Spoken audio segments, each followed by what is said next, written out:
तो आज my dear students and friends, आप सभी का फिर से हमारे यूट्यूब चैनल पर बहुत बहुत स्वागत है। आपसे मेरा एक हम्बल रिक्वेस्ट है कि अगर हमारे इस चैनल को आप सब्सक्राइब नहीं किए हैं तो प्लीज़ सब्सक्राइब कर लीजिए और बेल आइकन को भी दबा दीजिए ताकि आपका नेक्स्ट वीडियो आप तक पहुंच सके और आप उसे देख सकें, आप मिस ना कर सकें। तो चलिए, आज के हम मैथमेटिक्स के इस चौथे पार्ट में, पार्ट 4 में मैथमेटिक्स में हम बात करेंगे जिन पॉइंट्स पर, उन पॉइंट्स को पहले ही मैंने यहाँ पर लिख चुका है कि ताकि इसे लिखने का मेरा मतलब यही है कि हम चीज़ों को एक धारा प्रवाह तरीके से स्टेप बाय स्टेप अच्छे से समझते हुए, समझाते हुए चलेंगे ताकि आप बेहतर तरीके से इसे समझ पाएं स्टेप बाय स्टेप। इसलिए मैंने पहले ही सभी टॉपिक्स को लिख लिया है। अगर आप इसे भी अगर नोट्स बनाना चाहते हैं तो आप कलम और कापी ले करके आप सारे चीज़ों को लिखते हुए चलेंगे तो काफ़ी अच्छा होगा बाद में रिवीजन करने के लिए। तो चलिए, सबसे पहले हम पहला जो हमारा पॉइंट है पूर्ववर्ती जो है, पूर्ववर्ती संख्या, जो पूर्ववर्ती संख्या किसे कहते हैं इसको सबसे पहले समझते हैं। तो देखिए, पूर्ववर्ती संख्या जो होती है संख्या का ही एक वो भी रूप है। जब हमें किसी भी संख्या का पूर्ववर्ती संख्या अगर हमें ज्ञात करना हो, कोई संख्या दी गई हो और उस संख्या का हमको पूर्ववर्ती संख्या बताना हो तो हम उस संख्या में से एक माइनस कर देंगे। अगर शब्द से ही आपको पता चल सकता है पूर्ववर्ती, जैसा कि आपने सुना होगा पूर्व, पूर्व का मतलब होता है पहले, और पूर्ववर्ती का मतलब हो गया कि पहले आने वाली संख्या। अगर हम इसे डेफिनेशन के रूप में लिखना चाहें तो आप इसको डेफिनेशन के रूप में लिख सकते हैं। किसी संख्या का पूर्ववर्ती संख्या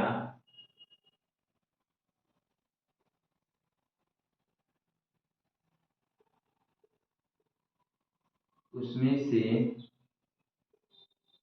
एक घटाने पर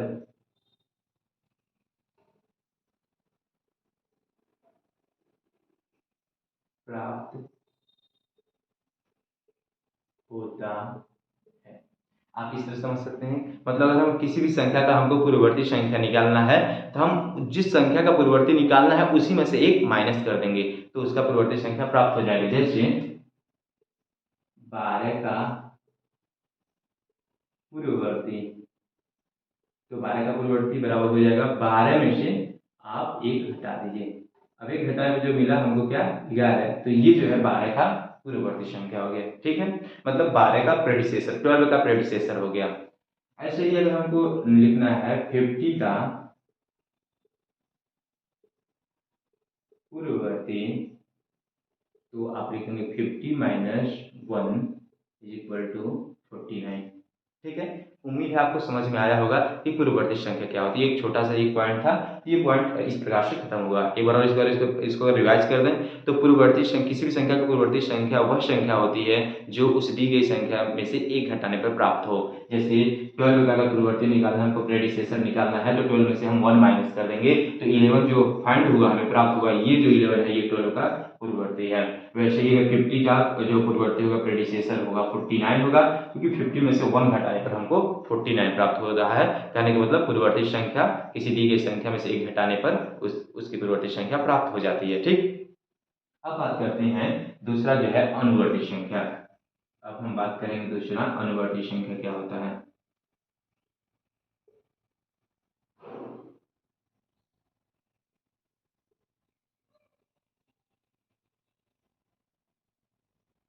अनुवर्ती संख्या जिसको इंग्लिश में बोला जाता है सक्सेसर।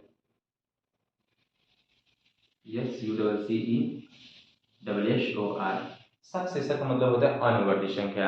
अनुवर्ती का मतलब होता है जो उसके उत्तर पद में आए, मतलब आगे जो आए। ठीक है, मतलब एक, जैसे पूर्ववर्ती में हम एक घटा रहे हैं किसी संख्या में से, अगर किसी संख्या को हमको पूर्ववर्ती निकालना है तो हम उस संख्या में से एक माइनस कर रहे हैं। लेकिन अगर हमें किसी संख्या की हमें अनुवर्ती बताना है तो हम अब माइनस नहीं करेंगे, हम उस संख्या में एक जोड़ देंगे। तो जब किसी दी गई संख्या में एक जोड़ दिया जाए उसके बाद जो संख्या प्राप्त होगी एक जोड़ने पर, तो वो संख्या उस दी गई संख्या की अनुवर्ती संख्या कहलाएगी, मतलब सक्सेसर कहलाएगी। जैसे सक्सेस, सक्सेस शब्द का मतलब होता है कि सफल होना। सफल मतलब अपने जो स्टेप है उस स्टेप से आगे की सोचना और उस आगे आगे वाले स्टेप पर पहुंचना, मतलब आगे बढ़ना। वैसे ही यहाँ पर अनुवर्ती जो संख्या है मतलब आगे आने वाली संख्या होती है, सक्सेसर जिसको इंग्लिश में बोलते हैं। तो अगर इसको हम डिफाइन करना चाहें तो हम इसे ऐसे, जैसे इसको हम लिखे हैं डिफाइन करते हुए, वैसे हम इसको भी लिख सकते हैं। इसे लिख सकते हैं किसी संख्या का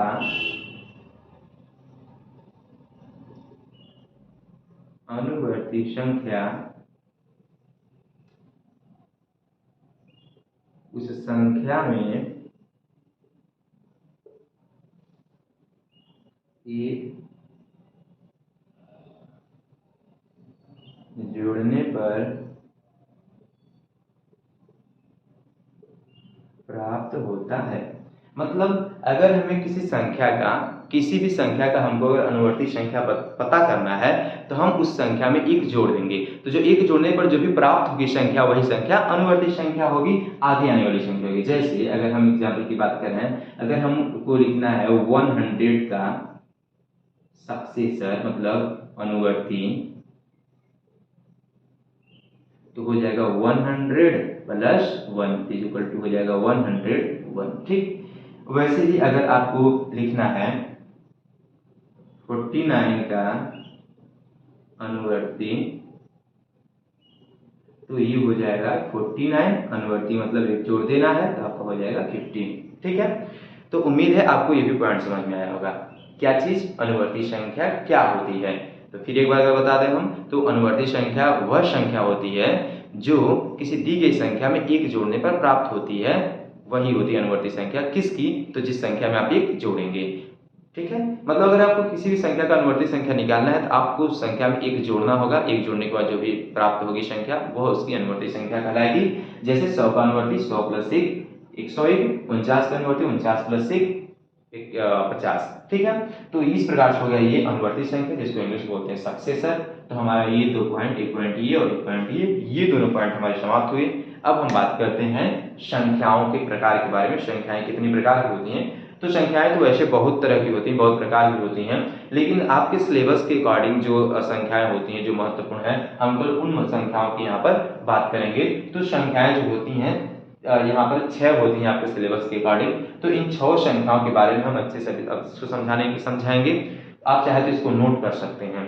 ठीक है, तो इसमें सबसे पहली संख्या जो है वह जो होती है प्राकृतिक संख्या। प्राकृतिक संख्या किसे कहते हैं? संख्या तो आप समझते हैं ना, जैसे 1 से संख्याएं 1 से शुरू होती हैं और मतलब अनंत तक जाती हैं संख्याएं। तो हम सबसे पहले बात करेंगे कि उन संख्याओं में प्राकृतिक संख्याएं क्या होती है। जैसे हम जो भी संख्याएं पढ़ते हैं, लिखते हैं, बोलते हैं, इन संख्या में प्राकृतिक संख्याएं क्या हैं, सबसे पहले इस चीज को समझते हैं। तो पहले डालते हैं हेडिंग प्राकृतिक संख्याएं मतलब नेचुरल नंबर।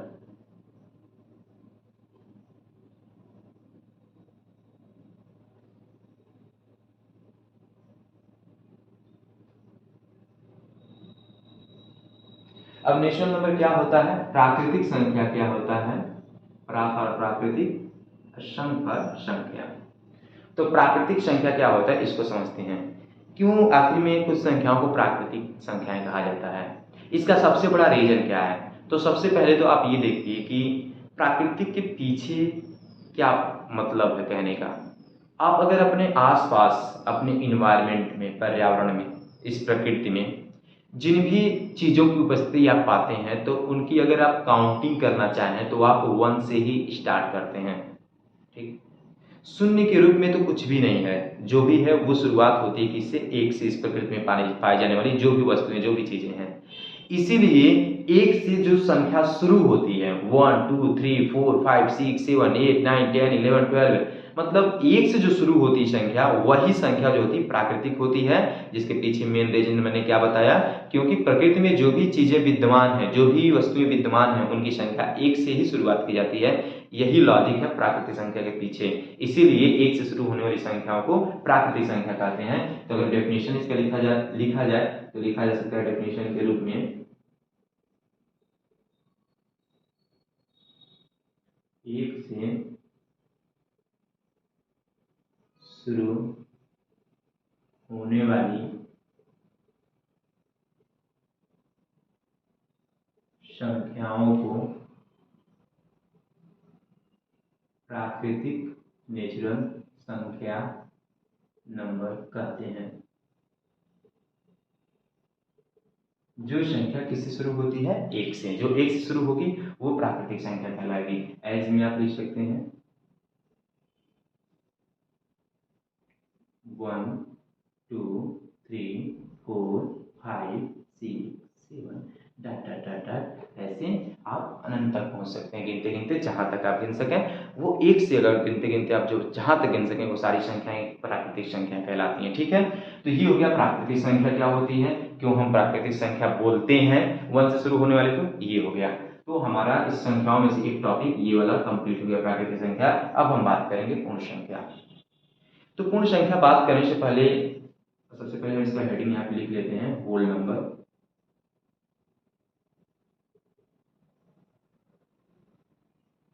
पूर्ण संख्या क्या होता है, होल नंबर,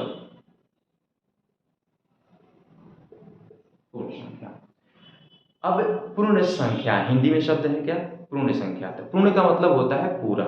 अब पूरा शब्द की आवश्यकता क्यों पड़ी, जैसे कि अगर हम प्रकृति में संख्याओं को तो गिन ले रहे हैं 1 2 3 4 5 6 7 8 9 10 1 2 3 4 5 6 7 8 9 10 11 12, लेकिन अगर हमें संख्याओं को लिखने की बात आती है तो हम 1 से 9 तक तो हम लिख लेंगे प्राकृतिक संख्याओं के सहयोग से, लेकिन अगर हमें 10 लिखना हो तो हमें उसमें आवश्यकता पड़ जाएगी एक शून्य की। तो उसी प्राकृतिक संख्या में जब हम शून्य को भी इंक्लूड कर लेते हैं, जोड़ लेते हैं, तो हमारी संख्या पूर्ण बन जाती है, क्योंकि अब हम संख्याओं को लिख भी सकते हैं जिस भी संख्या को हम लिखना चाहें। तो इसलिए हम जीरो को सम्मिलित जब कर लेते हैं तो हम जो संख्या जो हमें प्राप्त होती संख्या वो संख्याएं पूर्ण संख्याएं कहलाती हैं। तो पूर्ण संख्या के पीछे रीजन क्या होता है कि सबसे पहले ये समझना है कि प्राकृतिक संख्या 1 से शुरू होती है, तो 1 से शुरू होने पर अगर हमें 10 लिखना हो तो हम अगर 10 को लिख नहीं पाएंगे, 10 को लिखने के लिए हमें शून्य की आवश्यकता होगी। इसलिए जब प्राकृतिक संख्या में जब हम शून्य को भी हम सम्मिलित कर लेंगे तो इस प्रकार से जो संख्या हमें प्राप्त होगी वो पूर्ण संख्या हो जाएगी, क्योंकि अब हम किसी भी संख्या को लिख भी सकते हैं। प्राकृतिक संख्या के आधार पर केवल हम संख्याओं को पढ़ सकते हैं, लेकिन उनमें से कुछ ऐसी संख्या है जिनको हम लिख नहीं सकते। लेकिन अगर जीरो को अगर सम्मिलित कर लेते हैं तो हम सभी संख्याओं को लिख सकते हैं। इसीलिए जीरो को जब प्राकृतिक संख्या में सम्मिलित कर लिया जाता है तो वह पूर्ण संख्या हो जाती है। तो इसको डेफिनेशन के रूप में लिख सकते हैं पूर्ण संख्या को,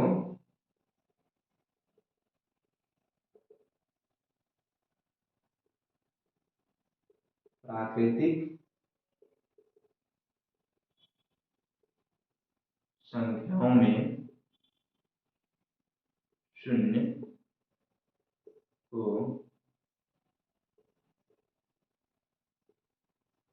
शामिल कर लेने से प्राप्त संख्या पूर्ण संख्या कहलाती है। तो उम्मीद है ये भी आपको समझ में आया होगा। कितने कहीं कहीं पर टीचर्स लोग ये भी बताएंगे कि शून्य से शुरू होने वाली संख्या को प्राकृतिक संख्या पूर्ण संख्या कहते हैं, शून्य से शुरू होने वाली संख्या को पूर्ण संख्या कहते हैं। कुछ टीचर्स लोग ये भी बताएंगे, तो उनका भी बात ये नहीं है कि वो उनका डेफिनेशन गलत है, उनका भी डेफिनेशन सही है।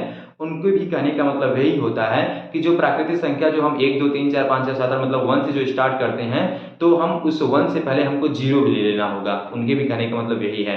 तो आप मैंने इसको विस्तार रूप से आपको समझा दिया कि पूर्ण संख्या क्यों कहते हैं।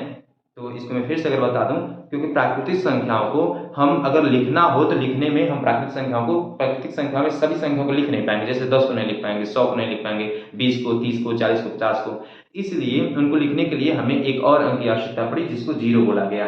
तो इस जीरो को आ जाने से हम सारी संख्याओं को मतलब पूर्णतः सभी संख्याओं को हम लिख सकते हैं। इसलिए जीरो को सम्मिलित कर लिया जाता है जब प्राकृतिक संख्याओं में, तो जो संख्या प्राप्त होती है उसे पूर्ण संख्या कहते हैं। तो इसको भी अगर आप एज में लिखना चाहें तो वैसे लिख सकते हैं 0 1 2 3 4 5 ऐसे डॉट डॉट डॉट आप अनंत तक आज तक पहुंच सकते हैं। ठीक है, अब ये हो गया हमारा दूसरा भी टॉपिक कंप्लीट। अब बात करेंगे सम संख्या। ठीक है, पहले इसको इरेज कर लेते हैं।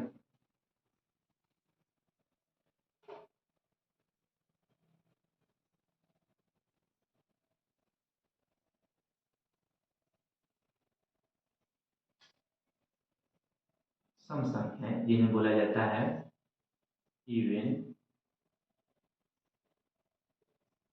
नंबर,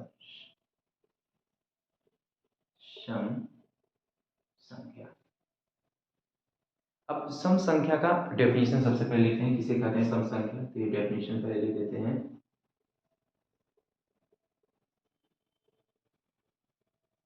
संख्याएं तो बहुत सारी होती हैं, अनंत तक संख्याएं होती हैं। संख्याएं जो होती हैं अनंत तक होती हैं, लेकिन अब उन्हीं अनंत तक संख्या में 1 से स्टार्ट कीजिए और अनंत तक पहुंच जाइए। अनंत मतलब पहुंचेंगे कहाँ, अनंत का तो मतलब उसका कोई अंत ही नहीं, तो उस पहुंच ही नहीं पाएंगे, मतलब आप आगे तक पहुंच जाइए जहां तक आप गिन सकते हैं। उनमें जितनी भी संख्याएं होती हैं उन संख्याओं का वर्गीकरण किया गया है। अब इन वर्गीकरण में सबसे पहले हम बात करने चल रहे हैं इसमें सम संख्या की।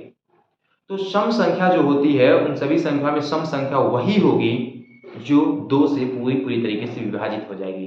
विभाजित होने का मतलब ये हुआ कि जो संख्या दी गई है उस संख्या में अगर आप दो से भाग दे रहे हैं तो भाग देने पर शेषफल एक भी नहीं आ रहा है, तो समझिए वह संख्या जो होगी सम संख्या होगी। मतलब क्या हुआ, दो से विभाजित होने वाली संख्या सम संख्या कहलाती है। ये हो गया उसका डेफिनेशन। तो हम लिख सकते हैं इसका डेफिनेशन, दो से विभाजित। एक चीज यहाँ पे भी बहुत इंपॉर्टेंट मैं बताने वाला हूँ, अभी एक शब्द में डिफरेंट डिफरेंट उसे जानना आपको बहुत आवश्यक है। दो से विभाजित होने वाली संख्या,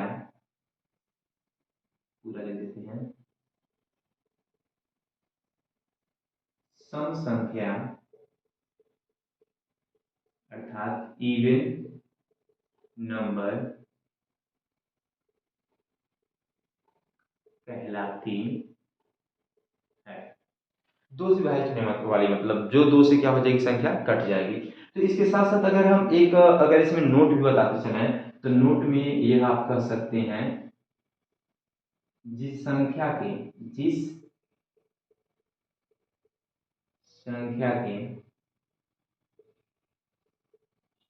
इकाई के स्थान पर, इकाई मतलब वंस के प्लेस पर 0, 2, 4, 6, 8 होता है, मतलब इनमें से कोई चाहे 0 हो, चाहे 2 हो, चाहे 4 हो, चाहे 6 हो, चाहे 8 हो, या 8 होता है, तो वह संख्या दो से पूर्णतः विभाजित हो जाती है। अब यहाँ पर देखिए एक चीज, जिस कोई भी संख्या का हम लिख, जैसे मान लीजिए हमने लिख दिया यहाँ पर 412, यहाँ लिख दिया हमने 80, यहाँ लिख दिया हमने 36, यहाँ लिख दिया 5692, यहाँ लिख दिया 4444। ये सभी जो संख्याएं हैं, ये सभी संख्याएं अगर हमें पता करना है कि ये सम संख्याएं हैं कि नहीं हैं, तो हमें ये देखना होगा कि ये सम संख्याएं ये तभी होंगी जब ये संख्याएं दो से पूर्णतः विभाजित हो जाएंगी। तो दो से पूर्णतः विभाजित होने के पीछे लॉजिक क्या है, बिना आप डिवाइड किए भी आप दो से पूर्णतः विभाजित जान सकते हैं कि दो से पूर्णतः विभाजित होगी कि नहीं होगी। इसके लिए हमने ये बता दिया, आपको डिवाइड नहीं करना होगा, आप वैसे ही जानेंगे दो से विभाजित होगी नहीं। अगर उसकी इकाई का स्थान देखना, आपको वंश के प्लेस से देखना, वंश का प्लेस कौन है इनमें से, तो इनमें ये है वंश का प्लेस। इकाई से इकाई नहीं ऐसे पढ़ते हैं ना, इकाई दहाई सैकड़ा हजार, चाहे इंग्लिश बोले तो वंश, टेंस, हंड्रेड, थाउजेंड ऐसे बोलते हैं। तो ये वाला जो पहला जो इधर से पहला जो अंक है ये इकाई वाला अंक कहलाता है। तो अगर ये इकाई वाले अंक पर अगर इनमें से कोई भी है 0, 2, 4, 6 या 8, तो समझिए वो संख्या बेहिचक आप जानिएगा कि वो संख्या दो से पूरी पूरी तरीके से विभाजित हो जाएगी, और जब पूरी पूरी तरीके से विभाजित हो जाएगी तो वही संख्या सम संख्या कहलाएगी। समझ में आया ना बात, डेफिनेशन। तो इसका मतलब अगर हम इन संख्याओं को अगर देखें, अगर इन संख्याओं को अगर हम आकलन करना चाहें कि क्या ये संख्या सम संख्या है कि नहीं है, तो हमें पहले ये देखना होगा क्या ये संख्या दो से कट रही है कि नहीं कट रही है। तो दो से कटने के लिए क्या आवश्यक है, दो से कटने के लिए आवश्यक ये है कि उसकी इकाई के स्थान पे 0, 2, 4, 6 या 8 इनमें से कोई एक होना चाहिए। यहाँ पर इकाई का स्थान पे 4 है, इसका मतलब भी दो से कट रही है, ये 2 है ये भी दो से कट रही है, ये 6 है ये भी दो से कट रहा है, 0 है ये भी दो से कटेगा पूरा, और 412 ये भी दो से पूरा पूरा कटेगा। इसका मतलब ये जो भी संख्या लिखी गई है ये हम इसका ऐज मान सकते हैं सम संख्याओं का, इन सभी संख्याओं को सम संख्याएं कहते हैं। आप अगर छोटी संख्याओं को शुरू करना चाहें तो सबसे छोटी संख्या 2 होती है, क्योंकि दो जो है 2 को काट सकता है, उससे अब जो जिसको भी काटेगा सब उससे ऊपर होंगे। इस प्रकार से 2, 4, 6, 8, 10, 12 ये भी सारी की सारी सम संख्याएं कहलाएंगी। ओके, उम्मीद है प्रिय विद्यार्थियों आपको समझ में आ रहा होगा। तो ये तो हो गया हमारा सम संख्या, सम संख्या किसे कहते हैं। लेकिन एक चीज और की इसमें हम बात करते हुए चले थोड़ा सा, ये विभाजित जो हमने शब्द का प्रयोग किया है इसको इंग्लिश में बोलते हैं डिविजिबल, और एक होता है पूर्णतः विभाजित, कंप्लीटली डिविजिबल। तो विभाजित और पूर्णतः विभाजित अगर दो शब्द आपके सामने आते हैं तो दोनों में डिफरेंट होता है। विभाजित होने का मतलब संख्या तो कटेगी, लेकिन गारंटी नहीं कि उसमें शेषफल भी आ सकता है, वो विभाजित होगी। ठीक है ना, उसे विभाजित बोलेंगे हम कि ये संख्या विभाजित है लेकिन उसमें शेषफल आएगी। लेकिन पूर्णतः विभाजित अगर शब्द अभी अगर आया होगा तो पूर्णतः विभाजित कहने का मतलब ये होगा कि अगर आप किसी भी संख्या को अगर आप जांच करें कि पूर्णतः उससे विभाजित है कि नहीं, तो आप उस संख्या से उसमें भाग देंगे तो उसमें शेषफल एक भी नहीं बचेगा।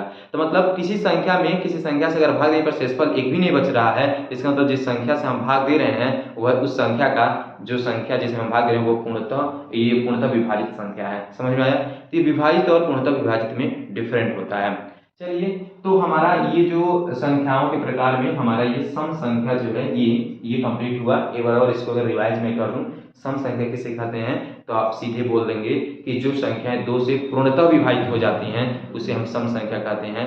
और फिर कैसे जानेंगे कि आप कोई संख्या दो से पूर्णतः विभाजित हो जाएगी, तो आपको उसके वंश के प्लेस पे देखना है, इकाई के स्थान देखना है। अगर इकाई के स्थान पे 0, 2, 4, 6 या 8 है तो समझिएगा कि वो संख्या दो से विभाजित हो जाएगी, और दो से विभाजित होने का मतलब वो संख्या सम संख्या कहलाएगी। अंडरस्टैंड? अब चलिए बात करते हैं विषम संख्या। अगर आप सम संख्या को समझते हैं तो आपको विषम संख्या को समझने में कोई भी दिक्कत नहीं होगी, कोई भी परेशानी नहीं होगी, क्योंकि विषम संख्या सम संख्या का सीधी अपोजिट है। मतलब सम संख्या में आपने ये पढ़ा कि जो संख्या दो से पूर्णतः विभाजित होगी वो सम संख्या कहलाएगी। तो विषम संख्या जो संख्या दो से पूर्णतः विभाजित नहीं होगी वही विषम संख्या कहलाएगी। तो विषम संख्या हम डेफिनेशन डालते हैं, फिर थोड़ा सा और उसको भी समझाते हैं, आप और क्लियर हो जाएंगे। विषम संख्या को अंग्रेजी में बोलते हैं ऑड नंबर्स। अगर आपको किसी भी तरह की कोई अगर समझने में कोई प्रॉब्लम हो रही है, अगर ऐसा भी हो सकता है कि मैं बहुत स्लो पढ़ा रहा हूँ, चाहे बहुत तेज पढ़ा रहा हूँ, जल्दी जल्दी पढ़ा रहा हूँ, तो आप इसको कमेंट के माध्यम से हमसे कह सकते हैं। हम इसमें सुधार करने की पूरी कोशिश करेंगे। ठीक है, तो चलिए हम विषम संख्या के टॉपिक पर आएंगे। विषम संख्या किसे कहते हैं, अभी कंप्लीट नहीं हुआ, अभी तो इसको समझा रहे हैं। ठीक ठीक, हटा देते हैं। तो विषम संख्या जिसको इंग्लिश में बोलते हैं ऑड नंबर। तो विषम संख्या जैसा कि मैंने पहले ही बताया कि विषम संख्या जो होता है सम संख्या का जस्ट अपोजिट होता है। ठीक है, तो जस्ट अपोजिट का मतलब क्या हुआ, अगर हम इसका डेफिनेशन के रूप में लिखना चाहें तो लिख सकते हैं जो संख्या दो से पूर्णतः विभाजित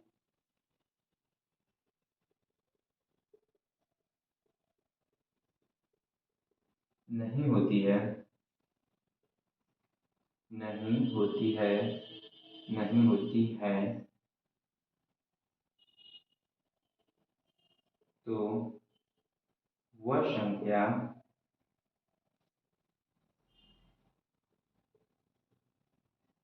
विषम संख्या मतलब ऑड नंबर कहलाती है। ठीक है, जो संख्या दो से पूरी तरीके से विभाजित नहीं होगी वो संख्या ऑड नंबर कहलाएगी। मतलब आप अगर उसमें दो किसी संख्या में अगर आप दो से भाग दे रहे हैं तो वो भाग पूरा पूरा न जा करके उसके शेषफल भी कुछ बच जा रहा है, तो ऐसी संख्या को आपको बोलना है कि वह एक ऑड नंबर है। अगर अगर हमको थोड़ा सा इसको और अच्छे से समझना हो, जैसे कि इसमें हमने जो नोट में लिखा है, अगर इसमें भी हम अगर नोट में लिखा देते हैं तो आपके लिए और भी सुपर हो जाएगा। ठीक है, तो दो से कौन कौन संख्या विभाजित होती हैं उसे पहचानने के लिए आपको मैंने बता दिया है कि जिस संख्या की इकाई के स्थान पे 0, 2, 4, 6 या 8 होगा वो संख्या दो से विभाजित हो जाएगी। तो आप इसी नोट से आप ये भी पता कर सकते हैं कौन संख्या दो से विभाजित नहीं होगी। तो कौन संख्या दो से विभाजित नहीं होगी, जिस संख्या के इकाई के स्थान पे ये सब नहीं आएंगे, अर्थात क्या लिख सकते हैं, तो जिन संख्याओं के इकाई के स्थान पर 1, 3, 4 नहीं, 4 नहीं, सॉरी, 5, 7 तथा 9 होता है, तो वे संख्याएं दो से विभाजित नहीं होती हैं। तो आप आसानी से विषम संख्या का भी पता लगा सकते हैं। जिनके इकाई के स्थान पे 1, 3, 5, 7 या 9 होगा तो समझिएगा कि वो संख्या 2 से कटने वाली नहीं है। और जब 2 से कटने वाली नहीं है तो इसका मतलब वो संख्या जो है विषम संख्या है। तो चलिए देखते हैं एज में, जैसे आप देख सकते हैं 411, 21, 39, 55, 1263 आदि बहुत सारी संख्या हो जाएंगी। ठीक है, तो उम्मीद है आपको विषम संख्या भी समझ में आया होगा। एक बार इसको रिवाइज कर देते हैं कि विषम संख्या उस संख्या को कहा जाता है जो संख्या 2 से विभाजित नहीं होती है, पूर्णतः विभाजित नहीं होती है। जो संख्या 2 से पूर्णतः विभाजित नहीं होती है वो संख्या विषम संख्या कहलाती है। या दूसरे तरीके से आप इसको समझना चाहें तो जिन संख्याओं के इकाई के स्थान पे 1, 3, 5, 7 या 9 आता है, 1, 3, 5, 7 या 9 आता है तो समझेंगे कि वह संख्या जो है एक विषम संख्या है। ओके, उम्मीद है आपको ये भी पॉइंट समझ में आया होगा। चलिए अब हम बात करते हैं, विषम संख्या कंप्लीट हुआ हमारा, अब हम बात करेंगे अभाज्य संख्या के बारे में। तो अभाज्य संख्या को पढ़ने से पहले हम इसे इरेज कर रहे हैं। तो ये है अभाज्य संख्या। अब हम बात करेंगे अभाज्य संख्या क्या होती है। तो वैसे तो आप जानते हैं कि संख्याएं जो होती हैं 1 प्लस मतलब एक से आगे बहुत सी संख्याएं, 1, 2, 3, 4, 5, 6, 7, 8 जहां तक आप गिन लीजिए। ऐसी संख्याएं ऐसी होती हैं जो, कुछ संख्याएं ऐसी होती है जो केवल एक और स्वयं से ही करती हैं, और कुछ संख्या ऐसी होती हैं जो एक और स्वयं के अलावा और भी किसी से करती हैं। नहीं समझे? चलिए एग्जांपल देखिए। जैसे मान लीजिए हमने यहाँ पे लिख दिया 15। 15 में आप 1 से भाग देंगे ना तो भी 15 पूरा पूरा कट जाएगा।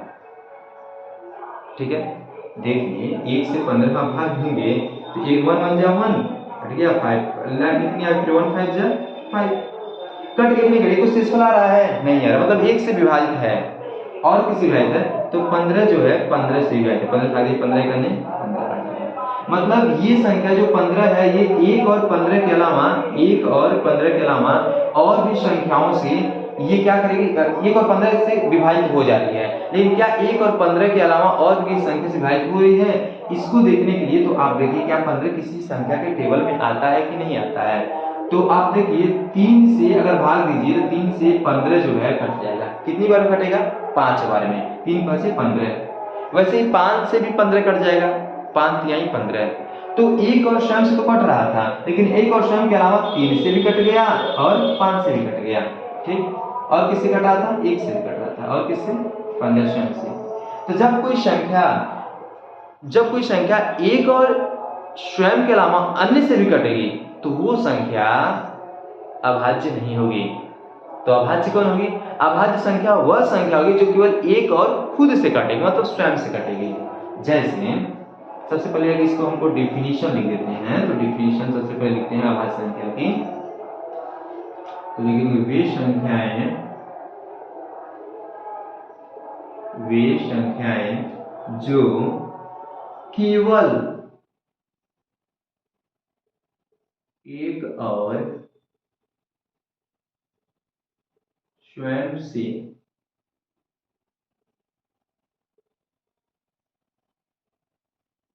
पूर्णतः विभाजित होती हैं उन्हें अभाज्य संख्याएं कहते हैं। ठीक है, तो जो संख्या केवल किससे कटेगी? 1 और खुद से। जो 1 और स्वयं से कटेगी वही संख्या जो है अभाज्य संख्या कहलाएगी। ओके, 1 और स्वयं से कटने वाली संख्या जो होगी अभाज्य संख्या कहलाएगी। तो अगर हम एज में लिखना चाहें तो 1 जो है सबसे, हाँ एक बात और याद रखना आपको, एक जो होता है ना, ये याद रखना, एक जो होता है ये एक न तो भाज्य है और न ही अभाज्य है। सोचेंगे ये क्यों? एक तो केवल 1 से कट रहा है, ये तो अभाज्य के अंतर्गत आएगा।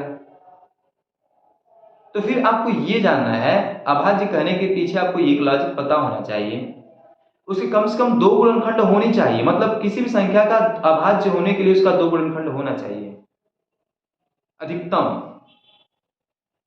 तो एक जो है वो तो केवल 1 ही से कट रहा है, तो उसका तो गुणनखंड जो है 1 ही हुआ ना। इसका मतलब 1 आपको याद रखना है, 1 न तो भाज्य है न ही अभाज्य है। तो फिर 2 की बात करते हैं, 2 भाज्य है कि नहीं है? 2 भाज्य है कि अभाज्य है? तो 2 देखिए किससे किससे कट रहा है? 2 1 से भी कट रहा है। अगर 2 की हम बात करते हैं तो ये 2 जो है 1 से भी कट रहा है, 1 2 2, एक से कट रहा है, और ये दो, दो से भी कट रहा है, दो एक अन्य दो, तो दो के कितने गुणनखंड हो गए? दो हो गए, ये दोनों दो गुणनखंड हो गए, दो के, मतलब दो जो है दो संख्याओं से कट रहा है। तो अभाज्य होने के पीछे ये लॉजिक पता होना चाहिए कि किसी भी संख्या का मैक्सिमम दो गुणनखंड होना चाहिए, मतलब दो संख्याओं से उसको कटना चाहिए, एक स्वयं से और एक से, तो ही वो अभाज्य होगी। तो मतलब दो जो होगी वह अभाज्य संख्या होगी। तो और दो क्या हो सकती है? दो, एकदम मोस्ट इंपॉर्टेंट, दो सबसे छोटी अभाज्य संख्या, ये याद रखना है, दो सबसे छोटी जो है अभाज्य संख्या है, ठीक। एक नौ तो भाज्य है, नौ तो भाज्य है, ये आपको समझते हुए चलना है। चलिए अब दो के बाद आते हैं तीन, तो तीन केवल एक से और तीन से ही करता है, इसलिए तीन अभाज्य हो जाएगा।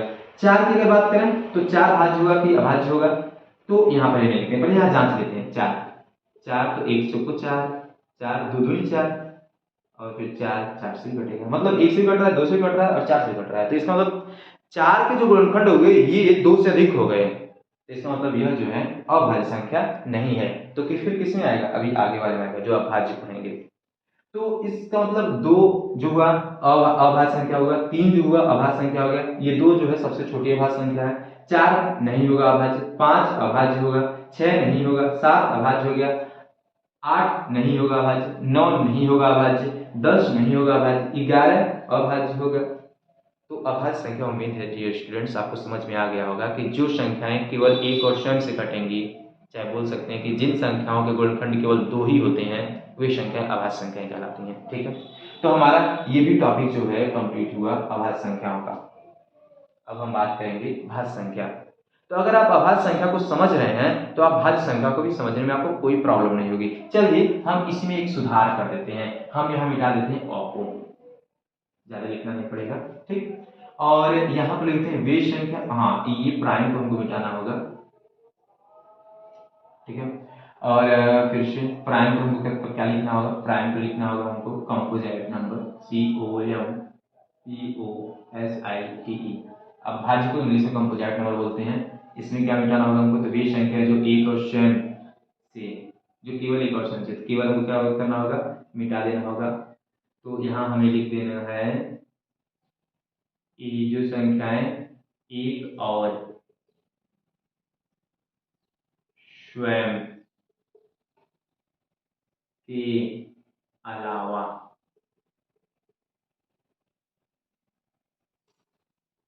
किसी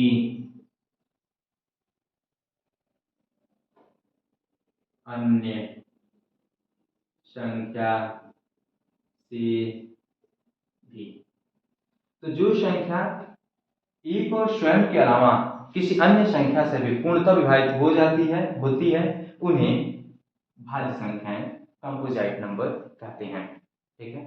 ये स्टूडेंट्स उम्मीद है समझ में आ रहा होगा, ठीक है। इसको एग्जाम्पल समझते हैं। आपने अगर अभाज्य को समझा तो भाज्य समझने में आपको कोई प्रॉब्लम नहीं है। अभाज्य में आपने क्या जाना कि जो केवल एक और स्वयं से विभाजित होगा, या जिसके केवल दो ही गुणनखंड हुए, एक और स्वयं, तो वही जो होगी अभाज्य संख्या होगी। भाज्य में क्या है? जिसे केवल दो ही गुणनखंड न हो, एक और स्वयं ही न हो, इसके अलावा और भी संख्याएं जो हैं उसके गुणनखंड हों, मतलब वो एक और स्वयं के अलावा और भी संख्याओं से कटती हो, तो वह कहलाएगी भाज्य संख्या, वो कहलाएगी कंपोजिट नंबर, ठीक है। तो अगर हम इसको एज में लिखना चाहें तो एज में लिख सकते हैं। दो तो नहीं लिखना है आपको, क्योंकि दो जो है अभाज्य संख्या के अंतर्गत आता है। तो चार जो होगा, तीन भी जो है अभाज्य संख्या के अंतर्गत आता है, चार जो होगा ये जो हो जाएगा आपका भाज्य संख्या होगा, क्योंकि चार एक से भी कट रहा है, दो से भी कट रहा है और चार से भी कट रहा है, तो मतलब एक और स्वयं के अलावा, एक और चार के अलावा, एक और स्वयं के अलावा दो से भी कट रहा है, तो इसका मतलब ये भाज्य संख्या होगा।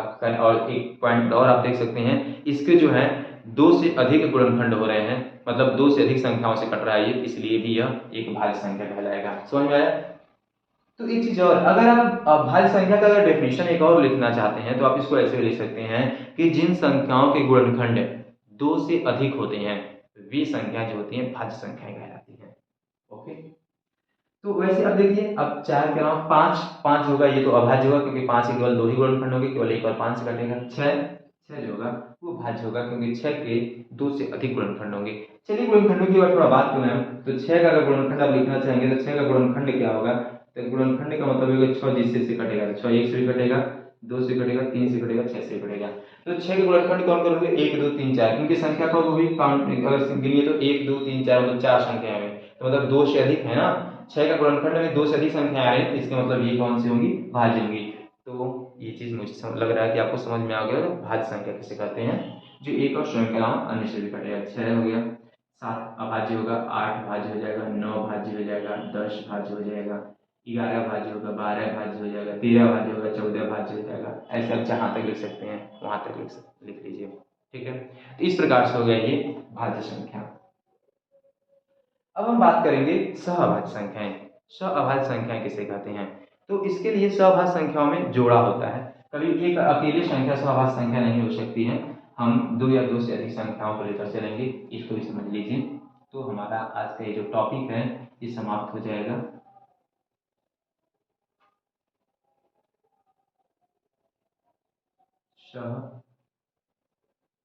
सहअभाज्य संख्याएं, श के लिए आ जाता है आगे को, आभाज्य का जानते हैं आप, प्राइम संख्याओं को जानते हैं नंबर्स, इस प्रकार से हो जाएगा को प्राइम नंबर्स। तो इसका अगर डेफिनेशन लिखा है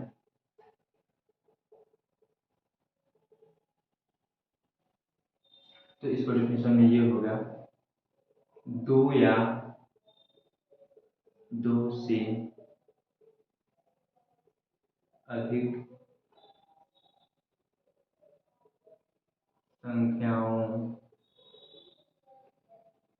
का जोड़ा, जोड़ा मतलब समझते हैं ना, जोड़ा में 2 भी हो सकते हैं, एक जोड़ा 3 3 का भी जोड़ा बनाया जा सकता है। तो संख्याओं का जोड़ा बोले, चाहे बोले संख्याओं का समूह, जोड़ा तो आप एक्चुअली 2 ही से देखा जाता है प्राय, तो हम समूह लिख देंगे। 2 या 2 से अधिक संख्याओं का समूह जिनका जिनका गुणनखंड नहीं, जिनका उभयनिष्ठ गुणनखंड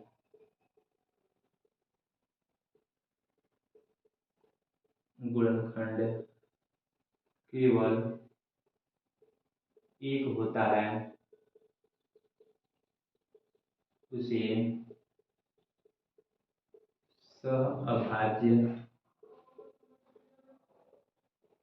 संख्या कहते हैं। ऐसे में समझिए, हमने बताया कि पहले नंबर तो आपको ये बात जानना आवश्यक है कि सहअभाज्य में केवल एक संख्या नहीं होती है। सहअभाज्य में या तो 2 संख्याएं साथ में आएंगी, उनको सहअभाज्य कहा जा सकता है, नहीं कहा जा सकता है। तो सहभाज्य संख्याओं को अगर आपको पता करें क्या संख्याएं सहभाज्य हैं, तो वो या तो 2 होंगी या तो 2 से अधिक समूह में होंगी।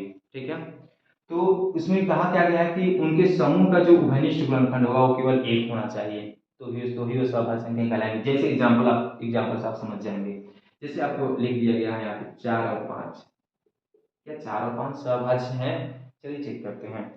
4 किससे किससे कटा, 4 का गुणनखंड निकालिए, 4 का गुणनखंड, ठीक, और 5 का गुणनखंड है, बताइए बच्चों। 4 किससे किससे कटेगा, 1 से, 2 से, 4 से, 5, 1 से और 5 से। उभयनिष्ठ, उ से मतलब हो गया उ, उभयनिष्ठ, अब उ से हो गया गुणनखंड। उभयनिष्ठ गुणनखंड इसमें कौन होगा, तो उभयनिष्ठ हुआ होगा जो सब में आया हुआ है, तो फिर कौन है, एक। तो इसका मतलब एक उभयनिष्ठ गुणनखंड यहाँ क्या कह रहा है कि 2 या 2 से अधिक संख्याओं का समूह जिनका उभयनिष्ठ गुणनखंड केवल एक हो, तो केवल एक आ रहा है कि नहीं आ रहा है उभयनिष्ठ गुणनखंड, इन 4 और 5 के गुणनखंडों में उभयनिष्ठ गुणनखंड केवल एक है ना, इसका मतलब 4 और 5 जो है ये सहभाज्य संख्या है। अंडरस्टैंड। चलिए एक और एग्जांपल लेते हैं। देखिए 6 और 10 क्या उभयनिष्ठ गुणनखंड है, क्या ये सहभाज्य संख्याएं हैं, तो 6 का गुणनखंड निकालिए और 10 का निकालिए। 6 किससे कटेगा, 1 से कटेगा, 2 से कटेगा, 3 से कटेगा और 6 से कटेगा। 10 1 से भी, 2 से भी, 5 से भी और 10 से। दोनों के गुणनखंडों में देखिए, कंपेयर कीजिए, क्या कोई ऐसा गुणनखंड है जो दोनों में आया हुआ है, हाँ है, कौन कौन है, तो 1 भी है और 2 भी है।